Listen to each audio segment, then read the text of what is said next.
Good morning. Today I'm outlining the terms of reference for the Royal Commission into Robodebt that we committed to while in opposition. Robodebt was, of course, the Coalition's brainchild, a computer program to find out if someone owed the government money rather than involving a real person. One of the commitments that I made was to put the humans back into human services to make sure that this can never happen again. We know that almost 400,000 Australians fell victim to this cruel system. A human tragedy with very real consequences for its victims. The Royal Commission will examine the establishment of the scheme, who was responsible for it and why it was necessary, how concerns were handled, how the scheme affected individuals and the financial cost to government, and measures to prevent this ever happening again. Catherine Holmes, ACSC, has been appointed the Royal Commissioner. The Commissioner is a former Chief Justice of the Supreme Court of Queensland. She led the Queensland Floods Commission of Inquiry after the 2010-11 floods and acted as counsel assisting the Commission of Inquiry into abuse of children in Queensland institutions in 1998-99. The final report will be delivered to the Governor-General by the 18th of April 2023. It is vital so that we get to the bottom of how Robodebt came about so that we can ensure that it can never ever happen again. I'd ask Amanda and then Bill to comment as well. Thanks, Anthony. Well, the Robodebt fiasco was something that should be of deeply concern to all Australians. Of course, we know as late back as 2016, there were members of the public flagging concerns that these debts weren't right, that there were problems with it, and we saw the government take no action whatsoever. These concerns, these stories where people were finding debt notices which they believe were not correct, kept coming, and the complaints continued through 2017.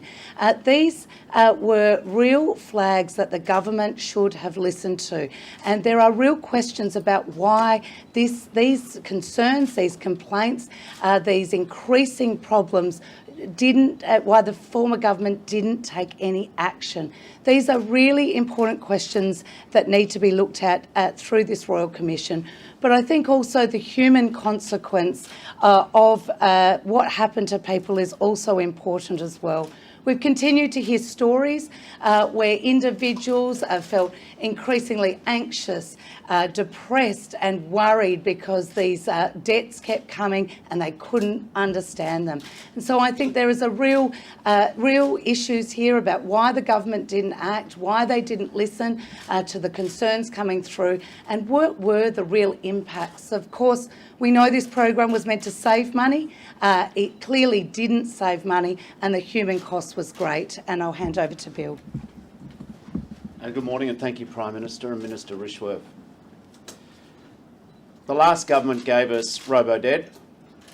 The last government gave us robo-victims. The last government gave us robo-denial. Today, Labor will give the victims some robo-justice. Robodebt, as you will recall, was an online automated debt collection system started by the previous government in July of 2015, and it continued to November of 2019, when a successful class action finally forced the government at the door of the final hearing of the class action to stop this program. Robodebt was a shameful chapter in the history of public administration in this country. It was a massive failure of policy and law. Citizens will recollect that the government unlawfully raised debts of at least $1.76 billion against 433,000 Australian citizens. The previous Liberal administrations had no lawful right to raise these debts. It caused untold harm. I was speaking to some of the victims before this announcement today. There was Maddie, who received a debt which she didn't owe at all from her time when she was receiving youth allowance legitimately, whilst also holding down jobs at university. She attempted suicide. We've spoken to Catherine, a 45-year-old lady who was found, didn't know that she owed an unlawful debt of $3,500 till it was taken out of her tax return. We've spoken to Anjuli. She was a victim of domestic violence. She fled to a refuge while pregnant. She'd been holding down 3 jobs and she was chased for a debt that she never owed. There's a real toll. Yes, Labor helped organise a class action which has seen justice and the money repaid for the victims. But no, we still don't know who conceived of this. The Federal Court Judge, Justice Murphy, said that the senior public servants and responsible ministers should have known, but didn't know. This Royal Commission has to fill a gap. At one level, it was certainly the conduct of irresponsible ministers and senior public servants. At another level, no one ever asked the question, maybe the machine was wrong and the people complaining were right. Until we have these answers, we'll never be able to have full restitution for the victims, nor can we guarantee that it can never happen again. Thanks very much, Bill. We're happy to take questions on this perhaps first, and then we can take more broader questions if there are any. Prime Minister, there's been some criticism that this is an expensive review, Royal Commission, into something that has already been through the federal courts. What do you say to that, this has already been through the justice system? So what are you hoping to learn, and is this just another expensive way to trash the former government? I'll tell you what's expensive, the more than $1 billion that this process has cost a federal government, that cost that money because of the way that this was handled. I'll tell you the other cost. This is what Minister Shorten has been speaking about. The human cost of this. People lost their lives. Every single one of my local constituents and every member of Parliament can tell stories like this, who came through to my electorate office with one of these alleged debts, had it either wiped in full or wiped in almost full. What that told us was that those people who were more capable of going to their local member and making representations got their debts squashed because they didn't owe any money.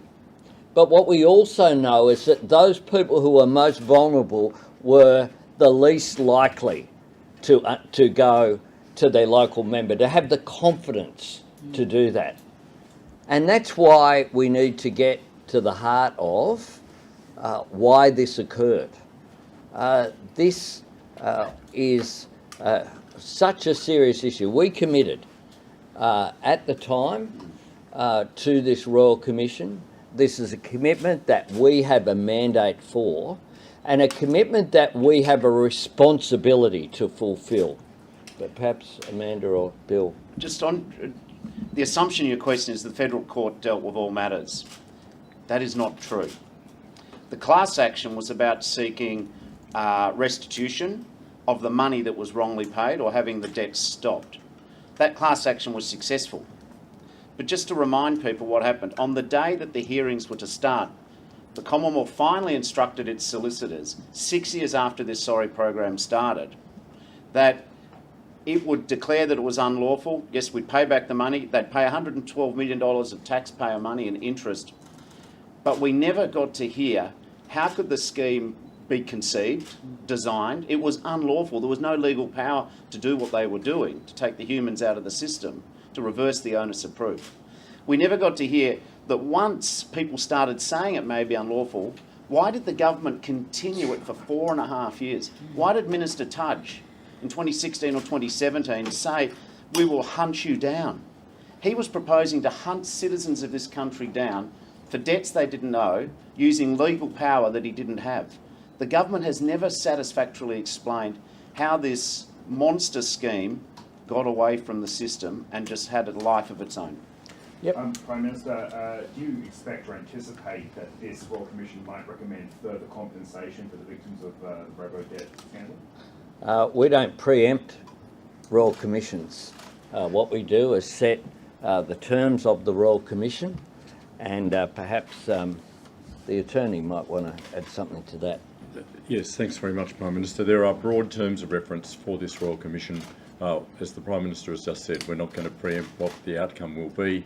The Commission will have full power to inquire, full power to require the production of documents, full power to require witnesses to appear before it, and make whatever recommendations the Commission thinks are appropriate, both as to any actions arising from what has already occurred, and most importantly, how we can make sure as a nation that this never happens again. Do you expect, just on that Just point yeah. about this never happening again, are we 100% sure that this is not still happening, that something like this is still happening?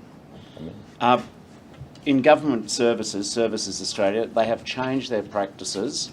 Some of them started to change once we forced the last government to admit it was unlawful. But the reverse onus of what this scheme did is it basically data matched as a person's annual tax record with a fortnightly benefit they might have claimed.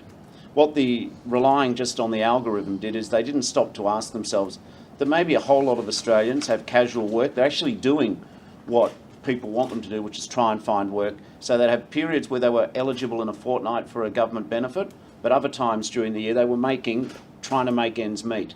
We've stopped a lot of the processes that the previous government had, but we're going to continue reforming debt collection systems, because I don't see why we should be using debt collectors to chase, citizens before we've even explained to people why they might owe a debt. So the systems have distinctly improved and differed. Prime Minister, do you expect that former ministers like Stuart Robert, Christian Porter, and even then Treasurer Scott Morrison will be called to give evidence at the Royal Commission? Well, it will be up to the Royal Commissioner. We don't preempt or control a Royal Commission process. What we're doing today is fulfilling the commitment that we gave 2 years ago now, with myself and Minister Shorten as the then Shadow Minister. Any other questions? Can I ask you about Sure. the Greens' plan potentially to freeze rents for 2 years to allow wages to catch up? Do you support that in principle? What we do is support real action that has a real process to occur. It's not clear to me, short of nationalising property, how that could be achieved. And I haven't seen any proposal, nor have the Greens raised with the government that at all. Prime Minister, it's been 6 months since the war in the Ukraine started. The US government has committed more money, billions of dollars, to the Ukraine war effort. Is Australia anticipating any further supplies of aid to the Ukraine? And just second part to that question, Simon Birmingham wants the land in Canberra that was going to be used by the new Russian embassy be given to Ukraine for an embassy of their own. Is that something you could see Australia doing? What I'll be discussing things with is the Ukrainian ambassador rather than with Simon Birmingham, and I have a good relationship with the Ukrainian ambassador. I travelled, he was there when I visited Kyiv and met with President Zelensky. The Ukrainian people are a beacon for democracy and the struggle for national sovereignty for the world. I travelled to Kyiv in order to clearly send the message that Australia stands with the people of Ukraine against the barbaric, illegal invasion of Ukraine by Russia. We stand with the democratic nation. We stand with President Zelensky, and yesterday I paid tribute to the Ukrainian people who are sacrificing lives, sacrificing livelihoods, and making an enormous effort in order to defend their nation against this attack. This is important beyond just Ukraine. It's important for the upholding of the international rules-based system.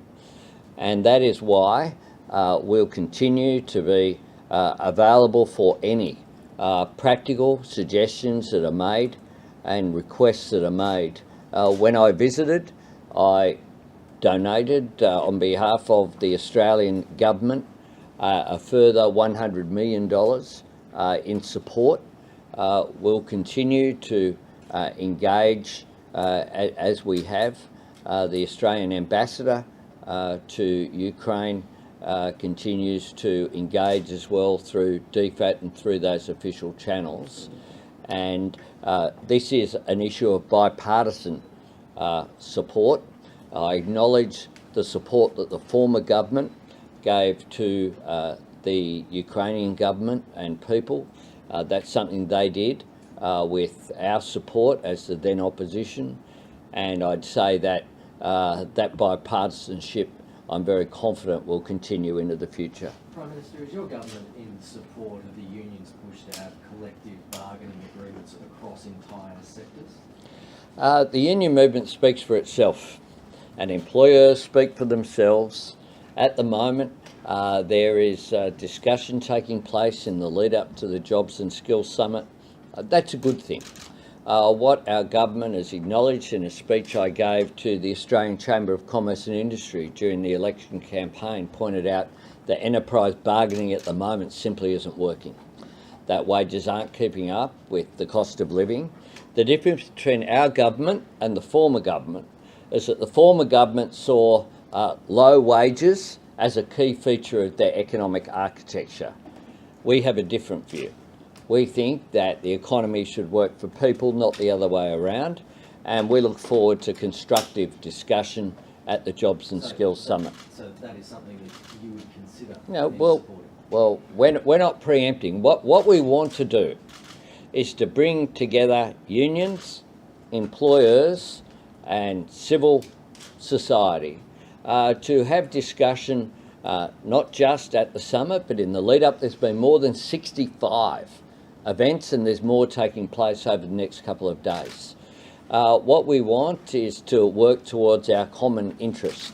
And I think that unions and employers do have common interests.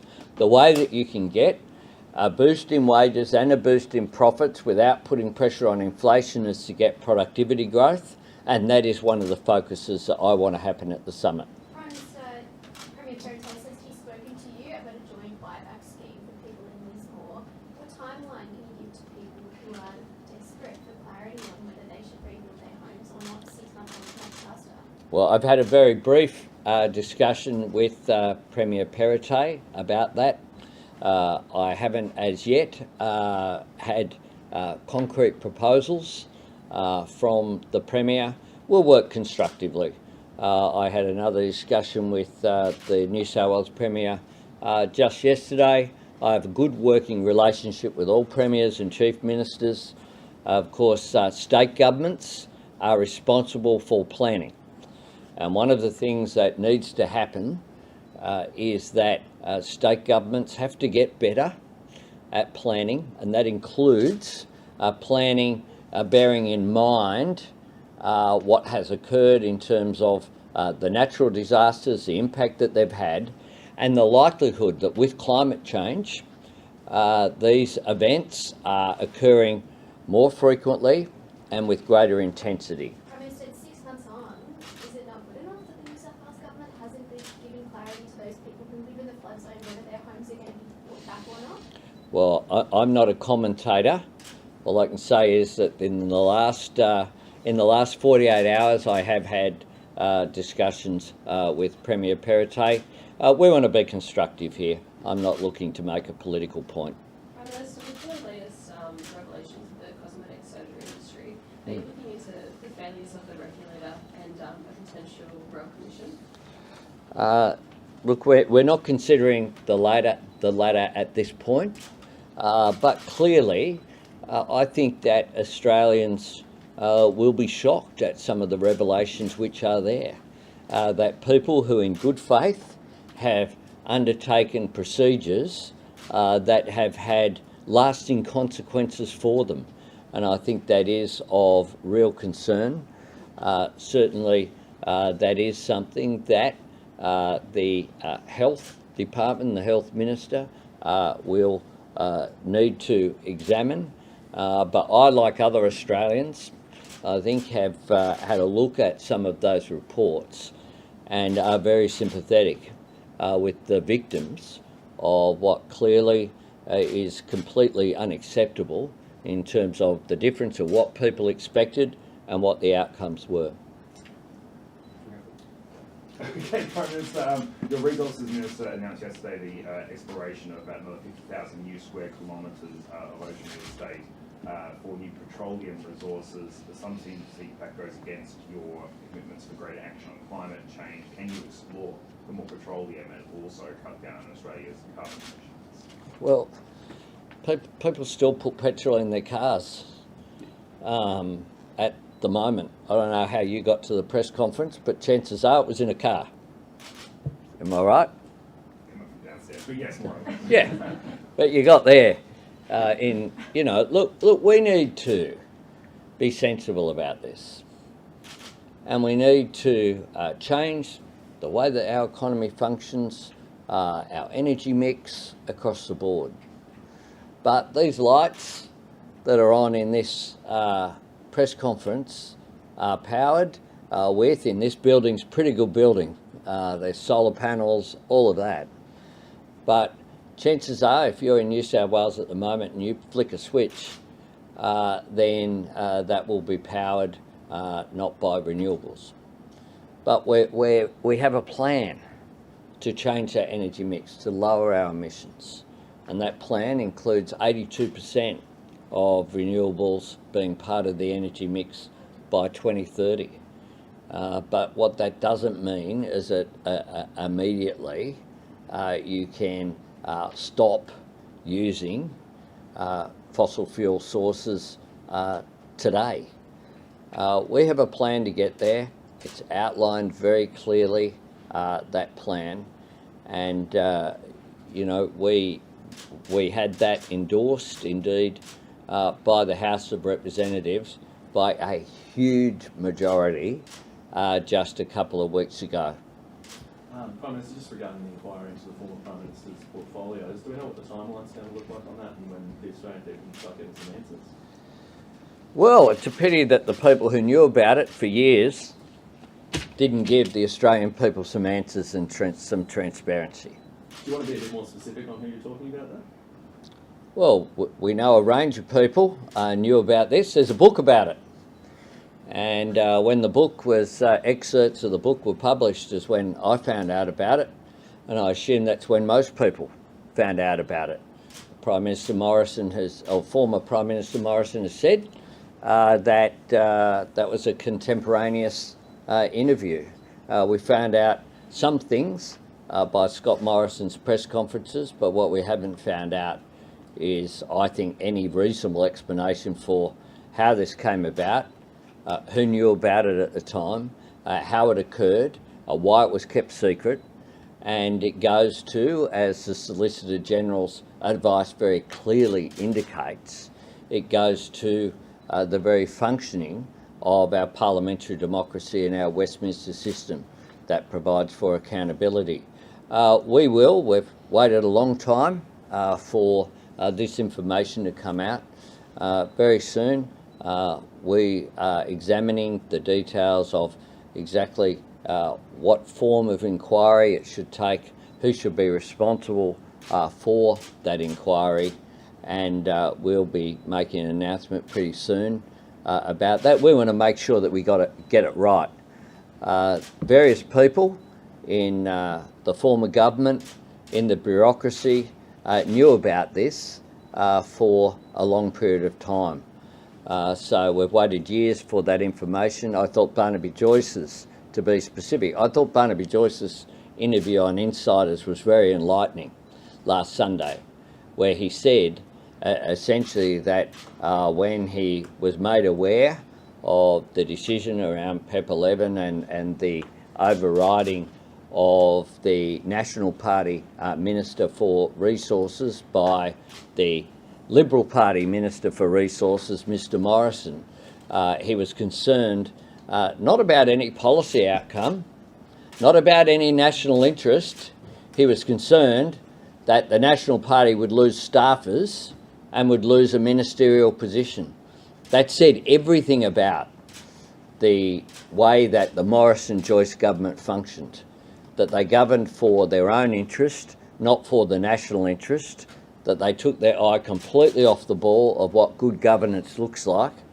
The government that replaced them has put in place proper structures, proper processes, proper cabinet government, and that's the process that we're going through to make sure that we get this right. And when we make a decision by the cabinet, it will then be announced at an appropriate time, but with the support of the government and in a transparent way. Thanks very much.